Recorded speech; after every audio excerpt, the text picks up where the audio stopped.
नमस्ते स्टूडेंट्स। आज का टॉपिक है इनहेरिटेंस वर्सेस कॉम्पोजिशन। आप रेडी हो? फोकस मोड ऑन है ना? मोबाइल साइड में रख दिया, स्क्रीन पे ध्यान है। चलो शुरू करते हैं। तो आज का प्लान क्या है? सबसे पहले हम समझेंगे इनहेरिटेंस क्या चीज़ है, फिर उसकी थोड़ी बुराई करेंगे, यानी उसके डार्क साइड को देखेंगे। उसके बाद आएगा हीरो, कॉम्पोजिशन, दोनों को आमने सामने रखेंगे, एक प्रैक्टिकल डेमो भी होगा, और लास्ट में आखिर कब किसे यूज़ करना है इसका फाइनल वर्डिक्ट। तो शुरू करते हैं पहले कॉन्सेप्ट से, इनहेरिटेंस। ये इज अ रिलेशनशिप क्या है, चलो देखते हैं। तो इनहेरिटेंस है क्या आखिर? सोते सोते भी कोई पूछे तो बता देना। ये एक तरीका है जिसमें एक नई क्लास, जिसको हम चाइल्ड क्लास कहते हैं, वो एक पुरानी क्लास यानी पेरेंट क्लास की सारी क्वालिटीज, प्रॉपर्टीज और मेथड्स ऑटोमेटिकली ले लेती है। इससे बनता है एक इज अ रिलेशनशिप। सिंपल है ना? जैसे एक डॉग इज एन एनिमल। समझ गए? डॉग हुआ चाइल्ड, एनिमल हुआ पेरेंट। जरा स्क्रीन पे देखो, मस्त एग्जाम्पल है। एक बम्बल बी इज एन इंसेक्ट, एक ग्रासहॉपर वो भी इज एन इंसेक्ट, राइट? दोनों में कुछ चीजें कॉमन हैं जो उन्हें मिली अपनी पेरेंट क्लास इंसेक्ट से, पर दोनों की अपनी अपनी खासियत भी है। बम्बल भी स्टिंग कर सकती है, ग्रासहॉपर उछल सकता है। बस यही तो है इनहेरिटेंस का पूरा खेल। और कोड की दुनिया में C++ में ये कुछ ऐसा दिखेगा। देखो, class undergrad colon public student. इसका सीधा सा मतलब है कि अंडरग्रेड क्लास स्टूडेंट क्लास का बच्चा है। हर अंडरग्रेड एक स्टूडेंट तो है ही, लेकिन उसके पास कुछ एक्स्ट्रा पावर्स, एक्स्ट्रा प्रॉपर्टीज हो सकती है। ठीक है, समझ आ रहा है? ये इज़ा वाला फंडा दिमाग में बैठ गया। आगे बढ़ने से पहले ये क्लियर होना जरूरी है, फोकस मत तोड़ना। ओके, तो अब तक तो इनहेरिटेंस हीरो लग रहा है ना? कोड रीयूज हो रहा है, लाइफ इजी लग रही है। पर हर स्टोरी में एक विलेन होता है, और यहाँ है इसकी डार्क साइड। जो चीज़ इतनी सिंपल दिखती है ना, वो अक्सर काफ़ी प्रॉब्लम्स लाती हैं। चलो देखते हैं इसके पीछे छुपे राज। सबसे बड़ी प्रॉब्लम, कोड बहुत चिपकू हो जाता है। टेक्निकली बोलते हैं टाइटली कपल्ड। मतलब पेरेंट और चाइल्ड क्लास एक दूसरे से ऐसे जुड़ जाते हैं कि अलग करना मुश्किल है। सोचो, आपने पेरेंट में एक छोटा सा चेंज किया, बूम, उसके सारे बच्चे यानी चाइल्ड क्लासेस रोट जाएंगे। उनमें एरर आ जाएगा। और अगर आपने क्लासेस की लाइन लगा दी तो भाई उसको संभालना एक बुरा सपना बन जाता है। एनर्जी लो तो नहीं हो रही? ध्यान है स्क्रीन पे?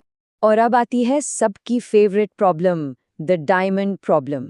ये नाम सुन के ही लगता है ना कुछ खतरनाक है। सोचो, एक बच्चा है, उसके 2 पेरेंट्स हैं, और उन दोनों पेरेंट्स के भी सेम पेरेंट यानी बच्चे के ग्रैंड पेरेंट्स सेम हैं।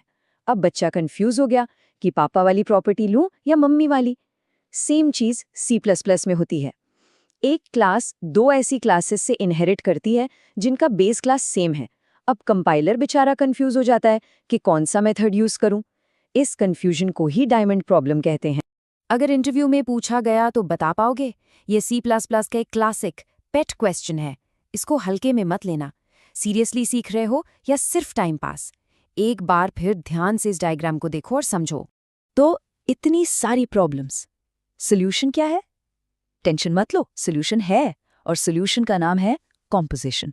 ये है कोड रीयूज करने का नया, मॉडर्न और ज्यादा फ्लेक्सिबल तरीका। Has a relationship. चलो इसको डीकोड करते हैं। कॉम्पोजिशन का फंडा बिल्कुल लेगो ब्लॉक्स जैसा है। आप एक बड़ा सा मॉडल बनाते हो छोटे छोटे अलग अलग ब्लॉक्स को जोड़कर, राइट? यहाँ इज अ वाला ड्रामा नहीं है, यहाँ है हैज अ रिलेशनशिप। मतलब एक ऑब्जेक्ट दूसरे ऑब्जेक्ट का टाइप नहीं है, बल्कि उसके पास वो ऑब्जेक्ट है, एक पार्ट की तरह। बेस्ट एग्जाम्पल, एक कार।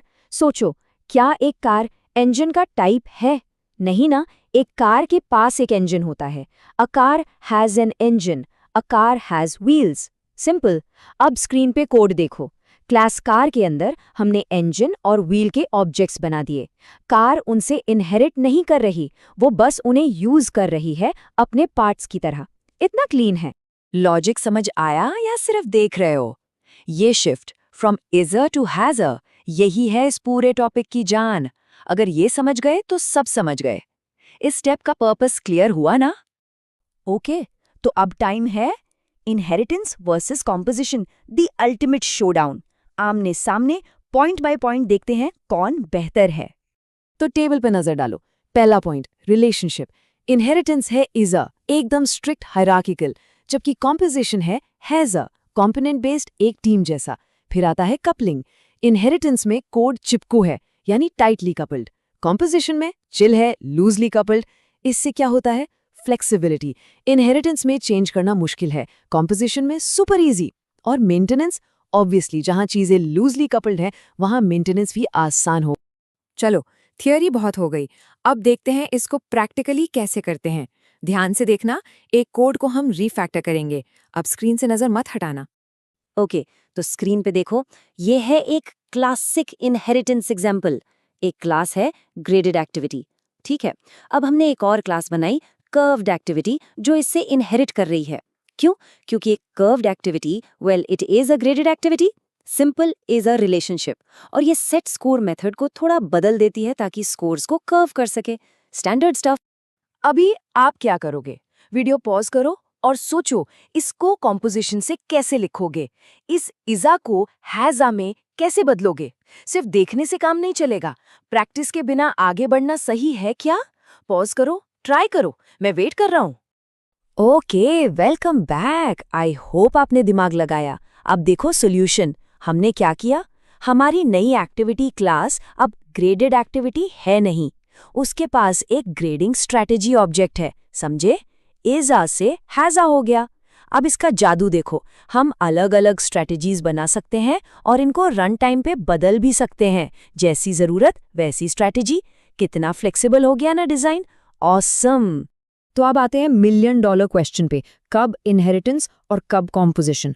कंफ्यूजन को हमेशा के लिए दूर करते हैं, ये है फाइनल एडवाइस। स्क्रीन पे देखो, लेफ्ट साइड इनहेरिटेंस, इसे तब यूज करो जब रिलेशनशिप एकदम क्लियर हो, पत्थर की लकीर हो, जैसे dog is an animal. Right side composition, इसे कब यूज करना है? जब आपको चाहिए फ्लेक्सिबिलिटी, पावर, मॉड्यूलैरिटी, जब आपको रन टाइम पे बिहेवियर चेंज करना हो, जैसे हमने स्ट्रैटेजी बदली थी।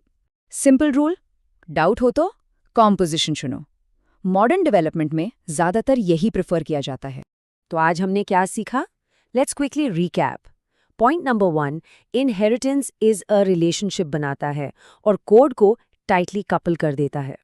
Point number 2, composition has a relationship बनाता है, जिससे कोड लूजली कपल्ड और सुपर फ्लेक्सिबल रहता है।